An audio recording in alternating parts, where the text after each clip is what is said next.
কিছুদিন যাবৎ শরীরটা খারাপ থাকায় ভিডিওগুলো এডিট করে আর পোস্ট করা হচ্ছে না, তাই একটু লেট হয়ে গেল।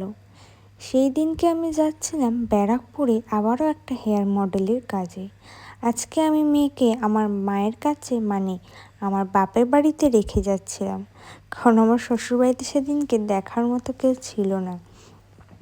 স্টেশনে গিয়ে 5 মিনিট পরই পেয়ে গেলাম আমি ট্রেন, আর ট্রেনে করেই চলে গেলাম ব্যারাকপুর। আর সেদিনকে আমি আর বসার জায়গা পাইনি, সেই কারণেই প্রায় ট্রেনের গেটের সামনেই আমি দাঁড়িয়েছিলাম। দাঁড়িয়ে পুরো সেদিনকে বেশি কিছু ক্লিপ ব্যারাকপুর পর্যন্ত চলে গেলাম। সেই কারণে যেটুকুনি ক্লিপ নিতে পেরেছি তোমাদের সাথে সেইটুকুই শেয়ার করছি। এখান থেকে আমি অটো ধরে চলে গেছিলাম আমার ডেস্টিনেশনে। তো তারপর আমি গিয়ে রেডি হয়ে বসে পড়েছি, আর আমার হেয়ার স্টাইলিস্টও তার কাজ শুরু করে দিয়েছিল।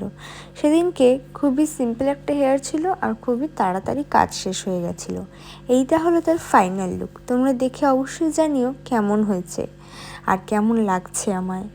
এটা খুবই সিম্পল একটা বার্ন ছিল, কিন্তু সামনে যেটা শুনছিলাম আমি মাছের কাটা হেয়ার স্টাইল, তো আমার একটা ভীষণই ইউনিক লাগলো আর ফার্স্ট টাইম শুনলাম। তা আমার তো খুব ভালো লেগেছে, তোমরা অবশ্যই জানিও তোমাদের কেমন লাগলো।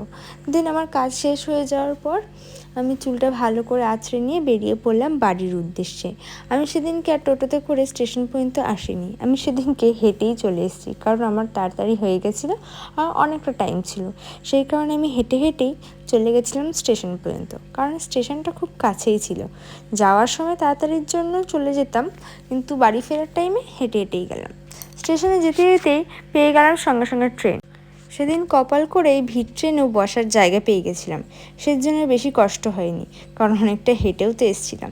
তারপর আমি নামলাম আজকে কাঁচরাপাড়া স্টেশনে। আর কাঁচরাপাড়া স্টেশনে জানি না তোমরা কতজন জানো, এই ইলেকট্রিক সিঁড়িটা কিন্তু নতুনই হয়েছে। একদম নতুন বলবো না, তাও মাসখানেক হয়ে গেছে। তো আজকে আমি এটাতে করেই চলে গেলাম ওই পারে, মানে ডাউনের দিকে। যেতে যেতে ভাবছিলাম আজকে আমার কত তাড়াতাড়ি না কাজ শেষ হয়ে গেল, তাও পায়ে হেঁটে আস্তে আস্তে স্টেশন পর্যন্ত অনেকটাই লেট হয়ে গেল। সে যেমনকে তেমন একই টাইম লেগে গেল।